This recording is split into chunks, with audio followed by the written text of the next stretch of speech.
All right, this is Jeffrey Crivero, and I'm conducting an oral history with Dr. Geraldine Davidson Wright. The interview is being conducted at the Sanford Museum in Sanford, Florida on Thursday, March 28th, 2024.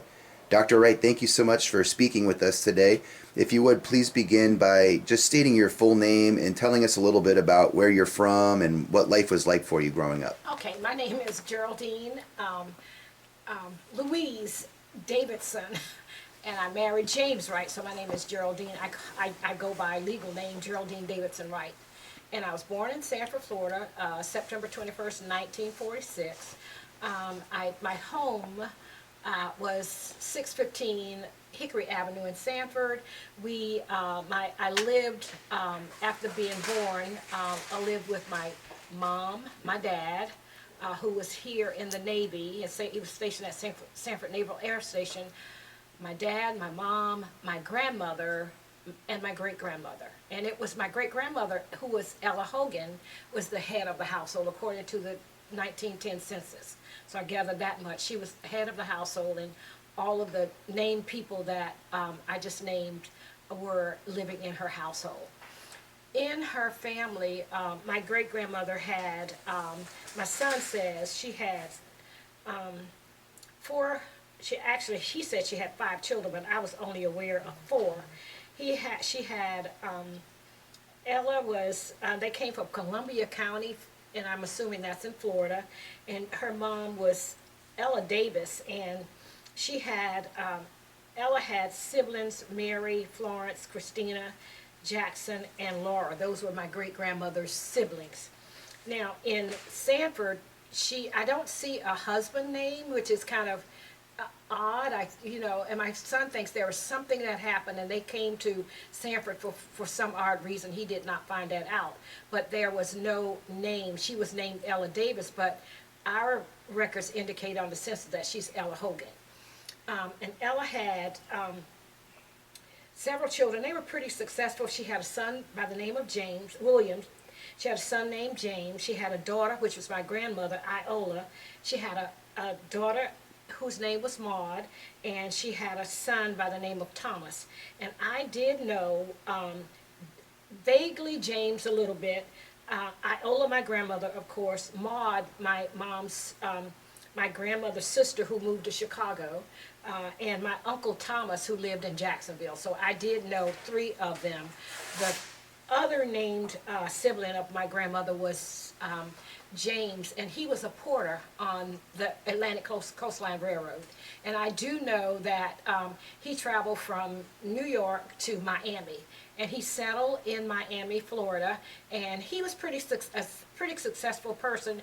He had two sons. He maybe had more than two children, but I did meet he had a son named Clarence, and he had a son that he called Buster.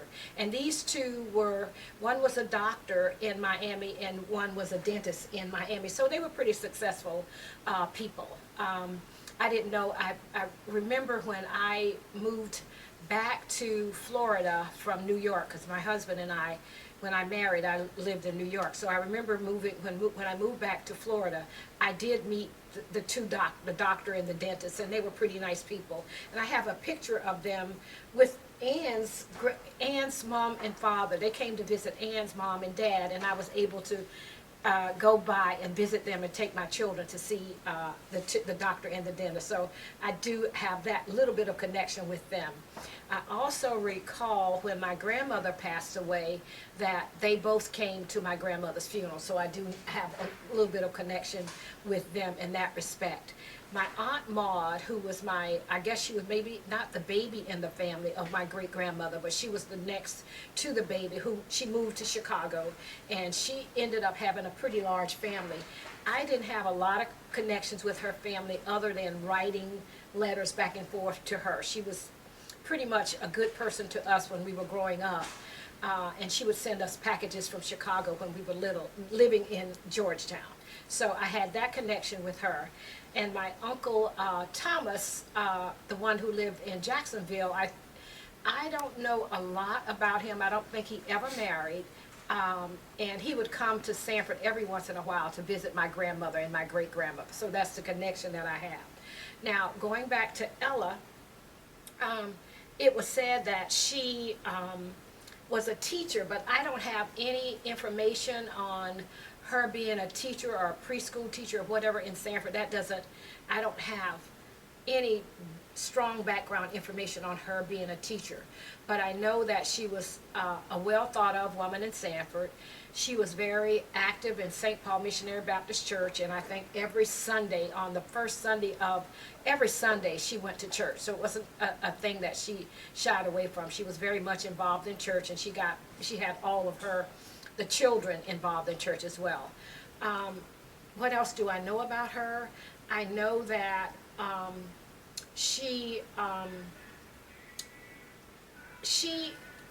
my great-grandmother was, my mom's mom lived with her, and my mom lived with her. And it was sort of, I don't want to say it was a dysfunctional family, but I think my great-grandmother took charge of my grandmother and my mother.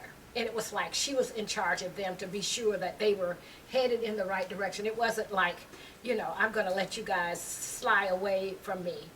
I recall, and I recall in conversation that my grandfather, which I never saw, my mom's father was from South Carolina, and he came to Sanford to work for the railroad. I think Atlantic Coastline Railroad. And that picture that Ann showed you he's on that picture. But at some point in time, he moved in with my great-grandmother. For what reason, I don't know. But my grandmother, my great-grandmother, my grandmother and her husband, my mom, my dad, and my 3 brothers, because the 4th child was not born yet, so we all lived under that same roof. So that's as much as I know about her. I know that she was a strong woman. I know that, and from what I recall, she, and I don't know how this came about, but she apparently did some work for the Spear family in Sanford, and she was a babysitter for the Spear children. I can't go into more detail other than this is what I heard. When I was 6 years old, I'm not sure whether the house we lived in was condemned. It was an older house. It was across the street from Ann's house. I can remember it being a wooden house. I can remember it being her house. For whatever reason, how she acquired the house without a husband at that time, I don't know any of that. But it was her house. And for whatever reason, a decision was made that we had to move from that house. And so my great-grandmother, my grandmother, and the rest of us all moved to Casper Court. And we were like probably one of the first families that moved in to the housing project in Sanford. As much as I know about Ella Hogan. Excellent. Could you tell us a little bit about where you attended grade school and what Sure. that experience was like? Yes.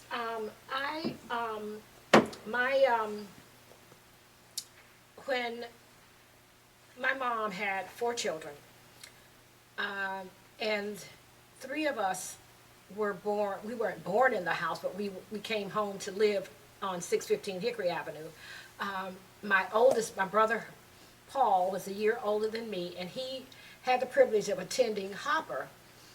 And I was not old enough for school yet.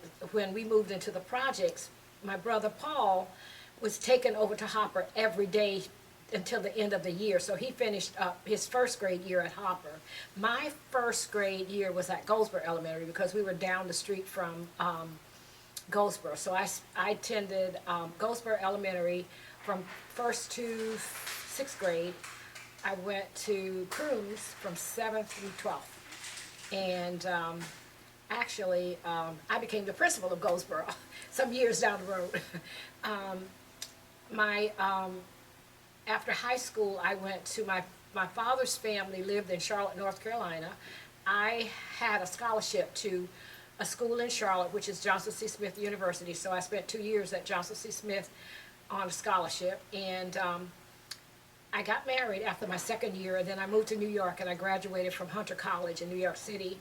And then I did my moved back to Florida and got a master's at UCF and ed specialist degree from Stetson, and then I got my doctorate from Nova. So that's my education background. I've worked in Seminole County for 39 years after coming back. I did some work in New York in daycare as a social worker, but moving back to Florida, the rest of my time was spent teaching and in administration. What are some of your favorite memories of Sanford, Georgetown? Okay, let's see. What can I remember? I know that, we had the church that I attended, St. Paul Missionary Baptist Church, was one of the oldest churches in Sanford. It has a lot of history. I'm not sure if you're familiar with Altamise Bentley. She's a pioneer of Sanford. She's done a lot of historical writing about Sanford. She became one of my friends. We were just friends until her death. I remember her encouraging us to get involved in community activities in Sanford. In Sanford, let's see, when I attended Crooms, I was very much involved in school activities. I was in chorus. Tri-High Y, I was involved in as a cheerleader. Those were some of the things that I was involved in while at Crooms. But when I came back to Sanford after moving from New York, we chartered Alpha Kappa Alpha sorority in Sanford. It was 15 ladies who mostly were from the Sanford area who chartered the chapter, and it's still, we'll celebrate our 50th anniversary next year.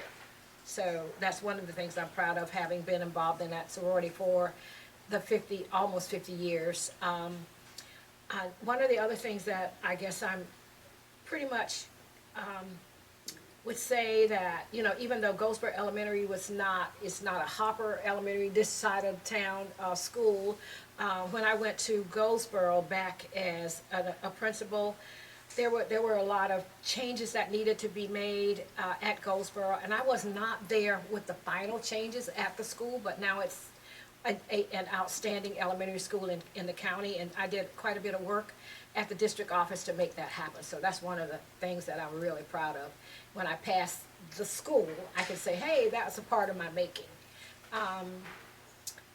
I just recently, I was president of the League of Women Voters for 2 years, and it was during COVID, so all of the things that needed to be done, we didn't get all done, but right now we're working to move forward and making things happen within the league. I'm a member of a couple of other organizations in Sanford. It's the Earl E. Minot Scholarship Fund, and that's Earl Minot was a teacher at Crooms, and he is noted for being outstanding in music and giving back to the community. So we have a scholarship fund in his name, and we have held annual scholarships for the last 10 years, and I would say maybe within the last 10 years we've donated $20,000 more dollars, not as much as we hoped, but $20,000 or more to students who graduated from Crooms and Seminole high schools. So those are some of the things that I'm proud of. Excellent. Well, do you have anything else that you'd like to add or expand on? Do you have any final thoughts before we finish? Let's see. I don't know. I'm always wanting to know more about Sanford and Sanford history and the connection that my family had in, coming to Sanford and making even the Georgetown part of Sanford a better place to live. I'm just still interested in that. It's kind of a thing that if I could connect some of the dots, I'd feel a lot better. Well, excellent. Dr. Wright, thank you so much again for sharing your time and speaking with us today. You are welcome, and I hope I helped in some way. Absolutely. This has been Jeffrey Crivero at the Sanford Museum on March 28, 2024. Thank you. Now, Jeffrey,